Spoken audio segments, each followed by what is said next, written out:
Chef José Andrés once offered Alexandria Ocasio-Cortez a place to stay when the freshman politician was starting her career as a congresswoman. Did she take the chef up on his offer? Keep watching to find out.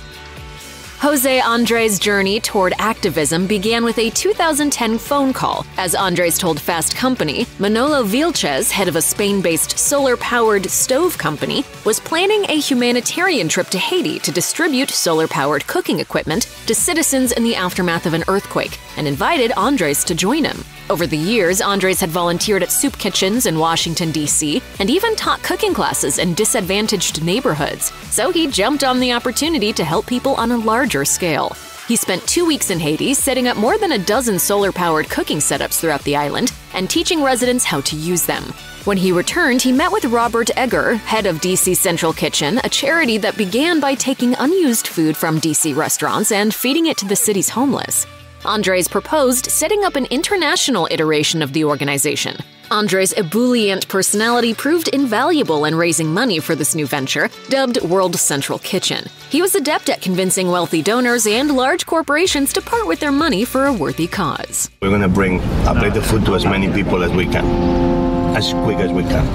And this is a very simple idea that can never ever be lost. After being elected to Congress in November of 2018, Alexandria Ocasio-Cortez was preparing to move from her home in Brooklyn to Washington, D.C. The 29-year-old former bartender spoke with the New York Times about her move, framing it in the context of income inequality. As she explained, the transition period was very unusual, seeing as she couldn't take a salary. Hence, the newly elected congresswoman would effectively be without income for 3 months. AOC mused to the Times, "So how do I get an apartment? Those kind of things are very real." José Andrés had a solution when she issued a tweet in reference to the interview declaring there was no reason to be ashamed and embarrassed by not having money. The chef responded to her unique circumstances by extending a characteristically generous offer. Andrés wrote on Twitter, "Dear Congresswoman, you have a room, a shower, and a plate on my family table for as long as you may be in need of one." There were no subsequent reports, however, that she took him up on his invitation. Food waste is a huge problem in the hospitality industry. According to statistics from the U.S. Department of Agriculture, 133 billion pounds of available food went uneaten in 2010. It's an issue that José Andrés decided to address head-on. As he explained in an interview with Stop Food Waste Daily, Andrés cited the lessons he learned from DC Central Kitchen founder Robert Egger, whose organization was founded by accepting donations of unused food from the city's restaurants and banquets and feeding it to the city's homeless population. Andrés took the concept further by working with farmers who supply restaurants and urged them to donate fruit and vegetables that would be deemed too imperfect to serve in a restaurant and would otherwise be thrown away. According to Andrés, he and his family try to be mindful of food waste by focusing on sustainability at the household level, growing their own vegetables and harvesting honey from backyard beehives. He also offered some advice for those who want to follow in his footsteps, advising, "Do not throw away any scraps of food on your plates, make them your lunch tomorrow." In fact, he declared that some of his most enduring recipes originated as, quote, yesterday's meals. When restaurants were forced to shut down during the COVID-19 pandemic, José Andrés saw an opportunity to provide meals to those who desperately needed them while keeping some restaurants open and staff employed. In an interview with The Washington Post, Andrés laid out the ambitious plan he was implementing through World Central Kitchen's newly launched Chefs for America initiative. According to Andrés, his organization would pay a restaurant between $10 and $20 per meal, allowing the eateries to rehire furloughed staff and cover the cost of the food. Andrés went on to explain that the goal was to roll out the program throughout the country and get restaurants back to work while also helping communities in need. A win-win proposition if there ever was one. We announced that we will be taking care of all our employees. As World Chef Kitchen chief executive Nate Mook told The Post, the only way to save restaurants from going under was to get them back in operation, even if it was in such a non-traditional manner. Mook told the newspaper, "The staff going back, getting a paycheck, the restaurants buying from the suppliers that are also impacted by this. You got to get the whole machine going again." Food is not the problem. Food is the solution. José Andrés made a surprise appearance at the 2018 Academy Awards and wound up being met with a standing ovation. It took place during a musical performance from rapper Common and singer Andra Day, performing their Oscar-nominated song Stand Up for Something from the film Marshall. As the singers appeared on stage, spotlights shined down on 10 activists who had been personally invited by Common to join him on stage. Andrés was one of them due to his tireless relief efforts in Puerto Rico the previous year through his World Central Kitchen charity. At the end of the performance, Andrés memorably unfurled a Puerto Rican flag as the audience rose to its feet. In an interview with Variety, Common recalled how he came up with the idea of bringing Andrés and the other humanitarians on stage for the performance. The rapper told the outlet, "I thought, what if we got people who really do the work, people who are true activists out in the world and on the front line, people whose lives, whether by circumstance, have become prime movers for change."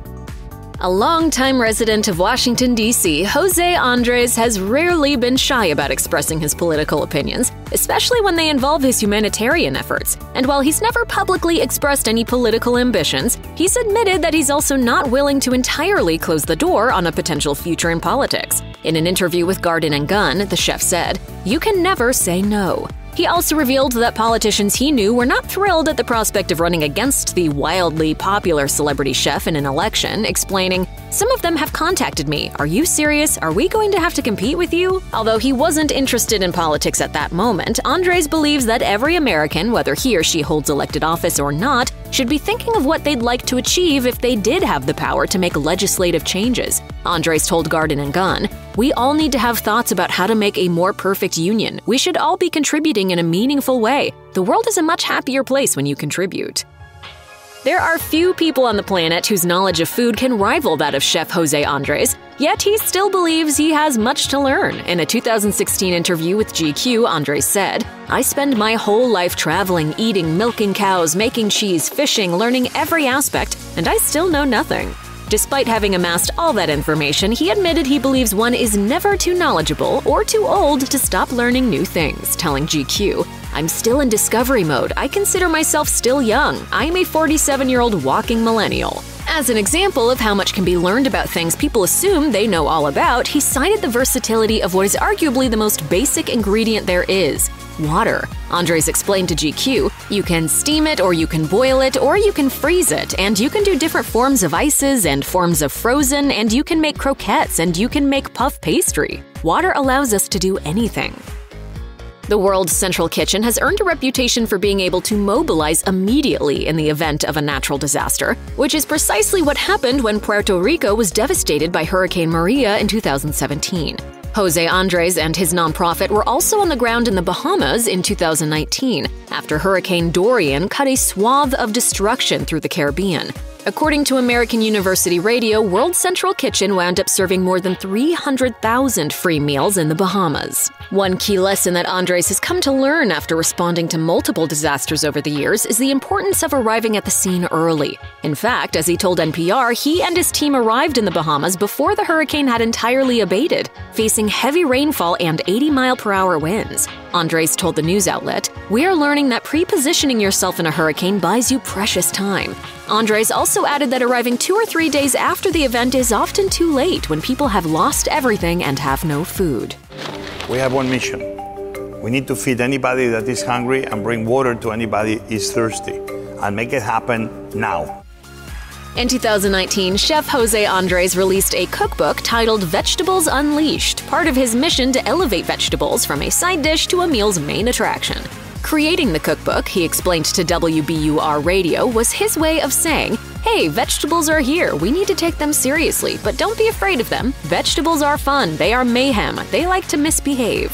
The cookbook includes one dish that Andrés admitted is the most insane recipe he's ever developed: compost potatoes. As he explained in Vegetables Unleashed, the recipe was conceived in a fit of passion when Andrés impulsively dumped some coffee grounds into a roasting pan, added some Peruvian blue potatoes grown from his garden, and then dumped the contents of his compost bin on top of the concoction. Andrés wrote of the discovery, "It sounds crazy, but it makes sense." When he began making his mark on the culinary scene, José Andrés was one of the leading proponents of the molecular gastronomy trend. In a 2010 60 Minutes profile on Andrés, correspondent Anderson Cooper described molecular gastronomy as a cooking technique that embraces science and technology, utilizing non-traditional methods to create some seriously avant-garde cuisine. While Andrés continues to embrace the ultra-creative, anything-goes ethos behind molecular gastronomy, he's also come to believe that the term itself is essentially meaningless. In a 2018 interview with NPR, he explained that all food is molecular. When you drink wine, when you drink beer, when you eat cheese, when your food gets rotten, your pickles, that's molecular. The difference, he explained, was that in the past we were clueless about the scientific processes behind, for example, fermentation and pickling. Andrés told NPR, "We didn't know why things happened. Now that chefs have a science-based understanding of what happens to food on a molecular level, Andrés believes they have the power to make food taste better. And according to Andrés, that's the way forward." When Russian troops under the command of President Vladimir Putin invaded Ukraine, a former Soviet Union member state, in February 2022, Chef José Andrés mobilized his nonprofit World Central Kitchen. There's many ways to fight. Some people fight just making sure that people are fed.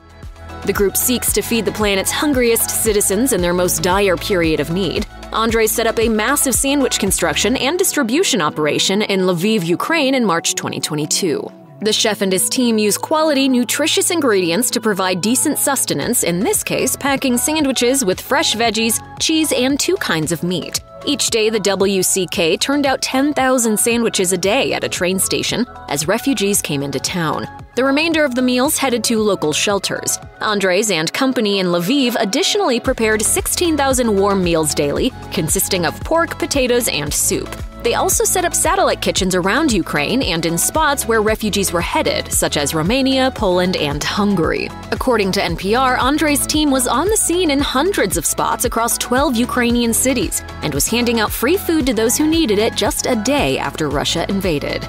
Check out one of our newest videos right here. Plus, even more mashed videos about your favorite chefs and restaurants are coming soon. Subscribe to our YouTube channel and hit the bell so you don't miss a single one.